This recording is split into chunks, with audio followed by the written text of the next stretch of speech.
Hello and welcome to Zero Cool Gaming and today's TV show review. Today I'm going to be reviewing the show called The Twilight Zone. Now this show came out in 1959. It is black and white and it went for 5 seasons at 156 episodes. So quite a few episodes. And in truth, out of the 156 episodes, there's 20 to 30 of them that are really good. And what I mean by that is that they ask theological questions. They give you rabbit holes to go down if you choose to do so. Something to think about. And the rest of the shows of the Twilight Zone are some form of horror or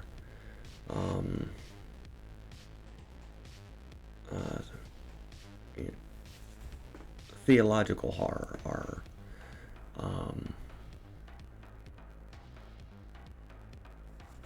that sense, that type of story.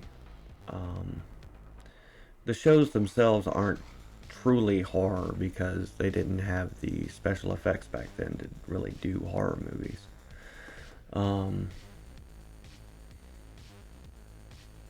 But most of them are just, like campfire stories is what most of them are, I guess. They're short little, try to scare you stories. And like I said, about 20 to 30 of them are really good theological questions that they try to tackle in a unique way. And that's what makes the show interesting. That's the part of it that I enjoy. And to figure out what 20 to 30 shows those are, it's pretty simple. It's the ones that aren't being recommended. It's the ones that they say aren't good are the ones that you want to watch. So it makes it pretty easy. Yeah, eliminate what they tell you to watch, and what you're left with is what you should watch. The world we live in. Who would have thought it came to this?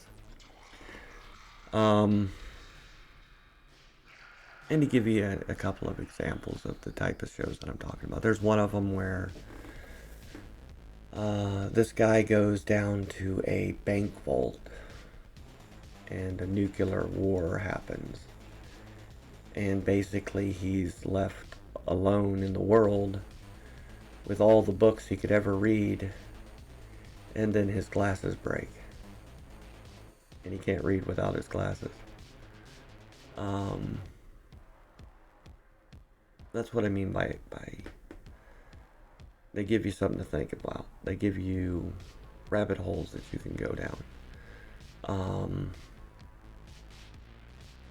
And the Twilight Zone is pretty, like I said, about 20 to 30 of the episodes are pretty good about presenting you with that type of scenario or that type of question.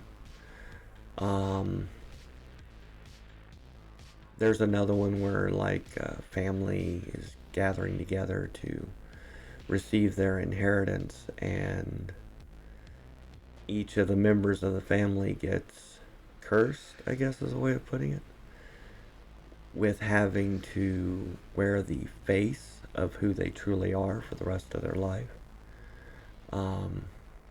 That's a unique little story.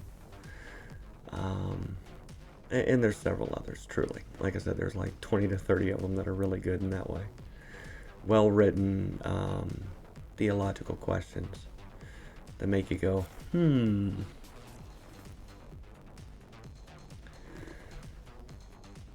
So, did I enjoy the old Twilight Zone? Absolutely. The stories were, not all of them, but some of them were better written than the new Twilight Zone series that came out. And I've only watched a couple episodes of the new Twilight series that came out later, the color one, because they were missing that element of passion to the writing that the original series had.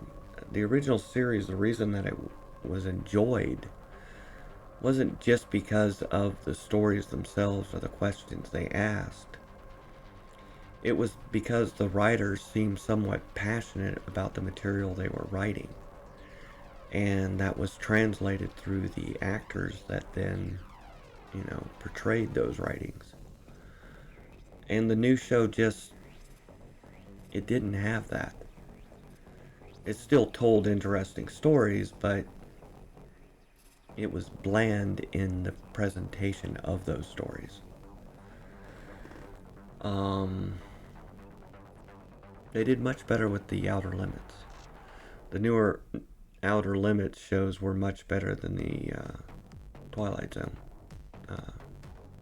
newer Twilight Zone movies or shows, or you know what I'm saying. So yeah, it's interesting to see that where one of the old shows being redone was redone pretty well, and but in truth, I mean, the Outer Limits literally went back and just redid the same shows they already had. Where the Twilight Zone did try to tackle new questions, they just did it in the most bland way possible. So what's my review of the old Twilight Zone? There's about 20 to 30 of them that are definitely worth a watch. None of them are really bad. All of them are decent. And, truly, if you just wanted to sit down and watch all of it, it's not a bad time. They're well written, well acted. Of course, the special effects and that type of stuff is pretty much non-existent. But that's because of the time that it was created. I mean, 1959, come on. Through the early 60s. There wasn't much in the way of special effects back then. So, anyway, that's my rant for the day, and I hope you enjoy the rest of yours.